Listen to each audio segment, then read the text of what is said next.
This represents a major change for social workers in how they view their job. From a more confrontational approach to a more cooperative approach. You know, just being open and honest to a youth, I didn't get that going through the system. We've had such an adversarial system in Los Angeles up until now. When I came to the department 16 years ago, there was no real model. My first experience as a worker was very compliance-based. It was tell a parent what they need to do, make sure they do it, and if they don't do it, then I need to find a permanent home for their child. The beginning of implementation is getting your leadership on board. We share in the decision making. We have a shared vision. It's shared leadership. We talk the same language. We share in the same trainings. So together we really have a greater understanding of what this work looks like. We've joined with DCFS in going to trainings. We've enjoyed coaching with DCFS, where really you have to sit with families and practice it. Well, in coaching, we go at it a different way. We really slow you down as a worker and as a supervisor to examine how you're engaging with this family.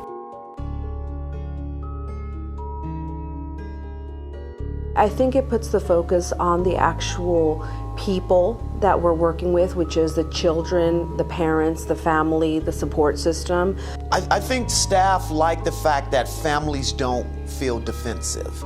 And I think when families feel defensive, they tend to lash out at social workers as well as DMH staff. And I think that has sort of been the relational norm between DCFS and the families, because families think, okay, here comes DCFS, they're coming to take my kid. I was talking to a runaway worker and she said, you know, I really think this practice is making me a better parent to my young kids, and being able to see that model the behavior in our lives. Just imagine what we're doing in the community and the other avenues that we do outside of DCFS as well.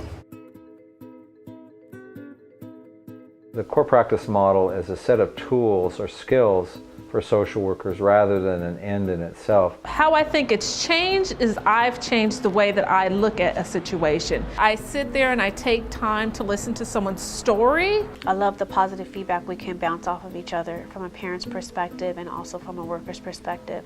We've teamed differently as an administrative group. All of us have embraced the philosophies of teaming with each other.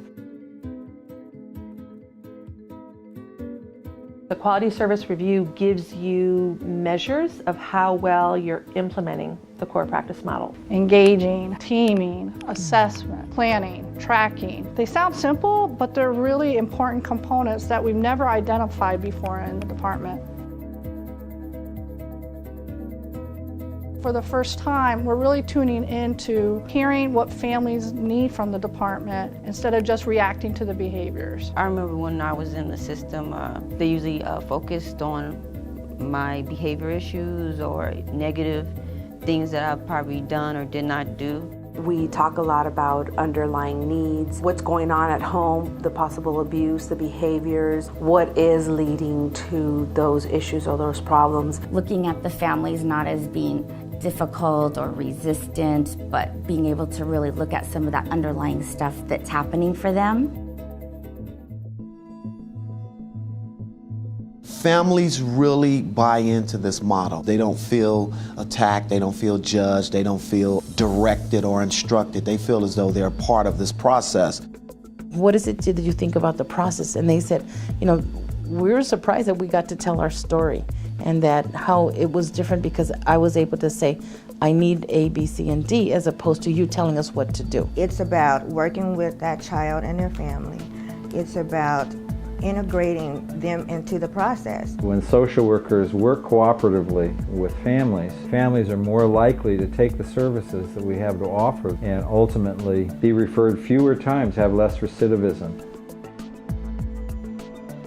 The heart of the core practice model is really, for me, the creation of the team, which brings people together on the same page. They can call the social worker, or that they can call somebody on that child's team to be able to talk about a need, and that there's an immediate response, because for our kids and our families, it's urgent. Families report that when they go into a child and family team, they feel more respected, They feel more understood. They feel part of the process. We did a family team meeting and a youth was there. She was around 11 years old. A lot of people in the room that really cared for her, and she was part of the process. Social worker wasn't just doing her goals for her. She was able to say, this is what I want.